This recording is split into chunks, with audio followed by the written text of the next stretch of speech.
அனைவருக்கும் வணக்கங்கள். நாணயங்கள் சேகரிப்பாளர்களுக்கு ஒரு நாணயமான பதிவு. ராஜேஷ் கலெக்ஷன் சப்ஸ்கிரைபர்ஸ் அனைவரும் நீடூழி நலமுடன் வாழ வாழ்த்துக்கள். ஒரு சின்ன குட்டி பதிவு தான். அப்படியே போகிற போக்கில் அவங்கள சந்திச்சுட்டு போகலாம்னு சொல்லி அலுவல் புறப்படுறேன். சரி, ஏதாவது ஒன்று இப்போ உங்கள்கிட்ட பேசிட்டு போவோம் அப்படின்னு ஒரு சின்ன பதிவு. ஒரு தாமரையும் சூரியனும் உள்ள ஒரு நல்ல கண்டிஷனான ஒரு காயின். 1970 காயின் வந்து குட் கண்டிஷன்.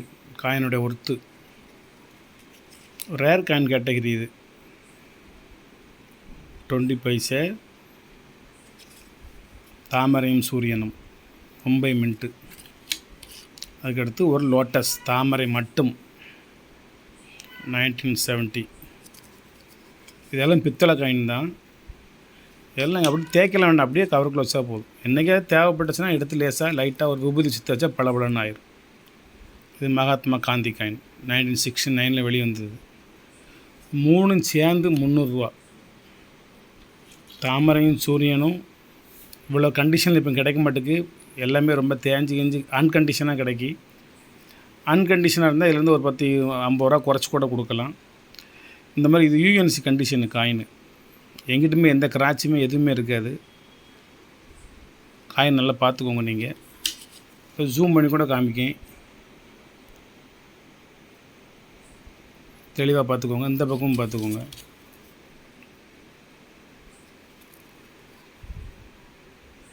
எங்கிட்டும் எந்த கிராச்சும் இருக்காது. நல்ல கண்டிஷனான காயின்.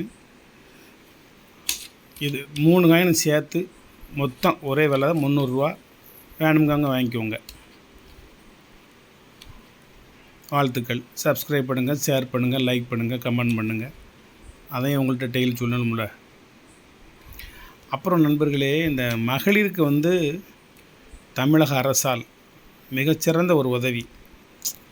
ஏழை எளிய மக்களுக்கு வெளியூரில் போய் ஒரு பொருள் எடுக்கணும், ஒரு துணிமணி எடுக்கணும், ஒரு நகை நட்டு எடுக்கணும், ஒரு சின்ன ஒரு கொலுசு கம்மல் எது எடுக்கணும்னு சொன்னால் அந்த பஸ் அரிச்சு கஷ்டப்படுறாங்க. அப்படி சொல்லி இந்த பெண்களுக்கு எது நல்லது செய்யணும் அப்படின்னு சொல்லி ஒரு நல்லது ஒரு திட்டம் கொண்டு வந்திருக்காங்க. அதாவது இலவச பஸ் பேருந்து, இலவச பேருந்து பயணம்.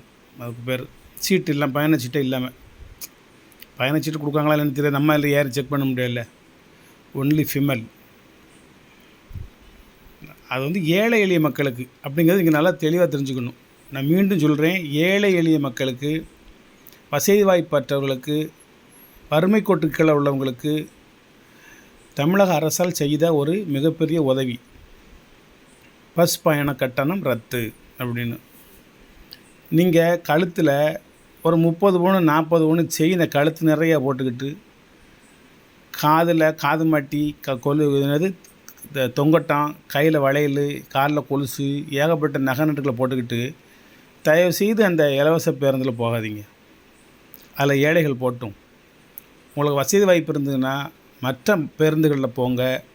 இல்லை ஒரு தானின்னு என்னது, ஆட்டோவனுடைய சுத்த பேர் வந்து தானி, அதில் போங்க. இல்லை வீட்டில் வந்து சின்ன மகிழ்வுந்து இருந்துச்சுன்னா அதில் போங்க. மகிழ்வுந்துனா கார், சிற்றுந்துனா மினி பஸ், பேருந்துனா பெரிய பஸ். ஆனால் மகிழ்வுந்தில் போங்க, தானியில் போங்க. இல்லைன்னா கணவனுடையோ சகோதரர்களுடையோ ஒரு இரு சக்கர வாகனத்தில் போங்க. இது மாதிரி போய் நீங்கள் எடுத்துக்கோங்க. நீங்கள் ஏன்னா நல்லதுக்கு அரசாங்கம் செய்த சில விஷயங்களை எல்லாருமே நல்ல விதமாக தான் பயன்படுத்துவாங்க அப்படின்னு நீங்கள் நினச்சிங்கன்னா உங்களை மாதிரி தப்பு செய்கிறவங்க வேறு யாரும் கிடையாது. இன்னொரு தடவை சொல்கிறேன், ஏழை எளிய மக்களுக்காக வேண்டி நல்லது செய்ய வேண்டும் என்ற எண்ணத்தில் ஒரு நற்செயல் இந்த அரசாங்கம் செய்தால் அது நல்லவர்கள் மட்டும்தான் பயன்படுத்த வேண்டும் என்று சட்டம் கிடையாது. அதில் தீயவர்களும் அந்த பேருந்தில் ஏறுவார்கள். சமூக விரோதிகள் பெண்கள்லையும் இருக்காங்க. ஆண்கள் இருக்கிற மாதிரி பெண்கள்லையும் இருக்காங்க. அவங்களும் அதில் ஏறுவாங்க. எவனும் டிக்கெட் கிடையாது. எங்கேனாலும் ஏறிக்கிடுவாங்க, எங்கேனாலும் இறங்கிக்கிடுவாங்க. ஒரு பஸ்ஸில் ஏறி மறு பஸ்ஸில் ஏறுவாங்க, அந்த பஸ்ஸில் ஏறி இந்த பஸ்ஸில் ஏறுவாங்க. அந்த டைமில் அவங்களுக்கு ஃபிங்கர் டிப்பில் வச்சுருப்பாங்க, விரல் நுனியில் வச்சுருப்பாங்க. நீங்கள் நகை நட்டுலாம் போட்டுக்கிட்டு ஒரு கட்டைப்பை வேறு தனியாக ஒரு ஸ்பெஷாலிட்டி. அது கட்டைப்பை வேறு கையில் எடுத்துக்கிட்டு துணிலாம் கடையில் வாங்கிட்டு அதுக்கு உள்ளேயே பர்ஸையும் போட்டுக்கிட்டு, பர்ஸுக்கு மேலேயும் செல்ஃபோனை வச்சுக்கிட்டு, அந்த பர்ஸுக்குள்ளேயே ரூபா, அந்த பழைய தங்கம், மாற்ற போகிற தங்கம், அல்லது எக்ஸ்ட்ரா உள்ள செயினை பூரா அதிலே வச்சுக்கிட்டு நம்மளை மீறி யார் எடுத்துருவா அப்படின்னு சொல்லி பயங்கர தில்லில் நீங்கள் தான் பெரிய கெட்டிக்காரங்கன்னு நினச்சிப்பில்ல நீங்கள் வந்துக்கிட்டு இருப்பீங்க. வீட்டுக்கு போனீங்கன்னா கட்டப்பையும் கையில் தான் இருக்கும், உள்ளே இருக்கிற பர்ஸு காணாமல் போயிடும். இந்த பதிவே ஒரு விழிப்புணர்வு பதிவு தான். இதுக்கு நீங்கள் எவ்வளவு எச்சரிக்கையாக இருந்தாலும் சரி, உங்களை அடிக்கணும்னு நினச்சிட்டாங்கன்னா அடிச்சிருவாங்க. ஏன்னா சமூக விரோதிகள் வந்து சிங்கிளாக வரமாட்டாங்க, தனி ஒரு நபராக வரமாட்டாங்க. 3 பேர் 4 பேரோட சேர்ந்து வருவாங்க. உங்கள் மேலே நெருக்குவாங்க, உங்களை தள்ளுவாங்க, உங்கள் மேலே இறக்கப்படுவாங்க, உங்கள் குழந்தைய வாங்குவாங்க, உங்களுக்கு உட்காரக்கு சீட்டு கொடுப்பாங்க. சேலை முந்தானையானாலும் உங்கள் முகத்தை ஒருத்தவங்க மறைச்சிக்கிடுவாங்க, இன்னொருத்தவங்க கட்டப்பைக்குள்ளே கையை விட்டு பர்ஸை எடுத்துருவாங்க. ஒரு நகை தான் போடணும் வெளியே போனால், அந்த ஒரு நகையவும் ஊக்கு போட்டு சட்டையோட கோர்த்துக்கிடணும். ஏன்னா ஒரு ஸ்ப்ரே மாதிரி ஒரு பவுட்ரு மாதிரிலாம் இருக்குது, உங்கள் கழுத்து பக்கத்தில் லேசாக அப்படி தடை விட்டால் உங்களுக்கு வந்து அந்த இடத்துல உணர்கின்ற சக்தி இல்லாமல் போயிடும். அந்த இடத்துல தோல் மரத்து போகும். அப்போ உங்கள் செயினை ஈஸியாக கட் பண்ணி உருவிட்டு போயிடுவாங்க. உங்களுக்கு அப்படியே மெய் மறந்து போகும், மயக்க நிலைக்கு போயிடுவீங்க, என்ன நடந்ததுன்னே தெரியாது. ஆனால் அதனால் இந்த அரசாங்கம் ஏழை எளிய மக்களுக்கு செய்த இந்த உதவியை ஏழை எளிய மக்கள் மட்டும் பயன்படுத்தும்படி தாழ்மையோடு கேட்டுக்கிறேன். வசதி வாய்ப்பு உள்ளவங்க, நல்ல பணக்காரங்க, பெரிய பெரிய நகையெல்லாம் போட்டுக்கிட்டு ஒரு 10 ரூபாய்க்காண்டி ஒரு இலவச பேருந்துக்காண்டி அந்த பேருந்தில் ஏறி நீங்கள் 10 லட்ச ரூபா நகையை நீங்கள் பறிவிடுக்கையில் நாங்கள் நினைக்கையில் எங்களுக்கு அனுதாபம் வரமாட்டேங்குது, உங்கள் மேலே கோபம் தான் வருது. ஏன் இவ்வளவு நகை நட்டு போட்டிருக்கா, ஒரு 10 ரூபா செலவழித்து இந்த பஸ்ஸில் போக மாட்டாங்களா? அதுக்கும் இலவச பஸ் தானே, இலவச பஸ்ஸுக்காண்டியே காத்துக்கிட்டு இருக்காங்க. ஏன் பஸ் வர்ற ஏறணையில் அடுத்தவளை ஃப்ரீ பஸ் வரும் அதில் போகணும் அப்படின்னு சொல்லி. அதனால் ஃப்ரீ பஸ்ஸை ஏழை எளிய மக்களுக்கு விடுங்க, அவங்க இருந்துட்டு போட்டோம். இன்னும் அவங்கள்ட்ட அவங்க மேக்சிமம் திருடுனா ஒரு 500 ரூபா 1000 தான் திருட முடியாது, அதுக்கு மேலே திருட முடியாது. நீங்கள் வசதி உள்ளவங்க வசதியான ஒரு வாய்ப்போடு வாழுங்க. ரொம்பவும் சிக்கனமாக இருந்து உலோபின்னு எனக்கு கஞ்சத்தனம், ரொம்பவும் கஞ்சத்தனமாக இருந்து உள்ளதையும் பறி கொடுத்துட்டு நடுத்தரில் நிற்காதீங்க. ஒரு சின்ன ஒரு அட்வைஸ் தான் உங்களுக்கு. நீங்கள் நல்லா இருக்கட்டும் தான், நீங்கள் நிம்மதியாக இருக்கட்டும் தான், உங்களுக்கு நல்லது தான் சொல்கிறோம்.